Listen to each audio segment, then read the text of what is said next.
નમસ્કાર, આપ જોઈ રહ્યા છો સ્પાર્ક ટુડે ન્યૂઝ। ગાયત્રી પરિવાર દ્વારા ચૈત્રવદ અમાસ નિમિત્તે સામૂહિક સાધના પર્વની ઉજવણી કરવામાં આવી। ગાયત્રી પરિવાર વડોદરા દ્વારા જન્મ શતાબ્દી 2026 અનુમાદ પ્રક્રિયા અંતર્ગત સુભાનપુરા સ્થિત ધ ગ્રેન્ડ ગાયત્રી હોલ ખાતે સામૂહિક સાધના કાર્યક્રમ ભવ્યતાપૂર્ણ સંપન્ન થયો છે। શાંતિકુંજ હરિદ્વારના વિશેષ માર્ગદર્શન અને શ્રદ્ધેય ચિન્મય પંડ્યાજીની પ્રેરણાથી યોજાયેલા આ કાર્યક્રમમાં વડોદરાની શાખા નંબર 4 અને 12ના અસંખ્ય પરિવારજનો જોડાયા હતા। ચૈત્રવદ અમાસના વિશેષ અવસરે બપોરે 3 થી 5:30 દરમિયાન યોજાયેલા આ કાર્યક્રમમાં પરિજનોએ મંત્રોચ્ચાર, તપ અને યજ્ઞ દ્વારા આધ્યાત્મિક ઉર્જા પ્રાપ્ત કરી હતી।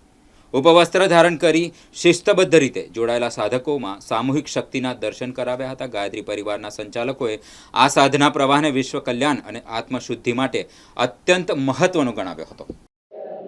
અખિલ વિશ્વ ગાયત્રી પરિવાર વડોદરા શાખા નંબર 4, 5, 6, 7, 8, 9, 10 અને 12 આ બ્લોકના સમસ્ત પરિજનો દ્વારા આજે ચૈત્રી માસની અમાસ, જે પિતૃ તર્પણનો દિવસ શ્રેષ્ઠ, આજે અમાસના જપની અંદર સંખ્યાબંધ ભાઈઓ અને બહેનો ઉપસ્થિત રહ્યા છે।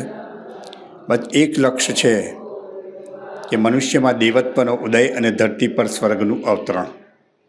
અમાસના જપ દરમિયાન દરેક વ્યક્તિને આજે એક વિશેષ માર્ગદર્શન આપવામાં આવ્યું છે આદરણીય મારા હર્ષુબેન મારફતે, કે તમે તો સાધના, આરાધના, ઉપાસના સ્વયં કરી રહ્યા છો, પણ તમારા ઘરના દીકરા દીકરીઓ, વહુ, જમાઈ આ બધાને પણ આ કાર્યની અંદર આપણે જોડવા પડશે।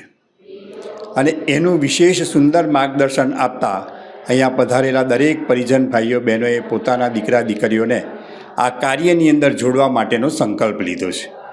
હવે પછીના સમયની અંદર આગળ જે આ યુવા ધનને જ્યારે જોડી રહ્યા છીએ, ત્યારે નિશ્ચિત રૂપથી વડોદરાની અંદર એક ક્રાંતિ થવા જઈ રહી છે।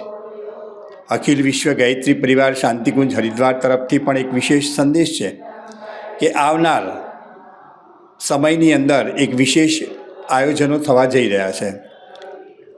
ગંગા સપ્તમી આવી રહી છે, 3 દિવસનું વિદ્યાર્થીઓની શિબિર સંપન્ન થવા જઈ રહી છે, અને 1 મે બુદ્ધ પૂર્ણિમા, એ દિવસે ગૃહે ગૃહે ગાયત્રી યજ્ઞ અને ઉપાસના એ ક્રમને એક આંદોલન સ્વરૂપે આપણે ઉપાડવો અને દરેક ઘરે જઈ અને પરમ પૂજ્ય ગુરુદેવ પરમવંદનીય માતાજીના વિરાટતાના દર્શન કરાવવા અને દરેક ઘરની અંદર દેવત્વ સ્થાપિત કરવું અને એ યુવા શક્તિને આ કાર્યની અંદર જોડી અને આપણા કાર્યને ખૂબ વેગ મળે એ માટેનો વિશેષ પ્રયત્ન કરવો, એવો આજે એક સંકલ્પ લેવામાં આવ્યો છે।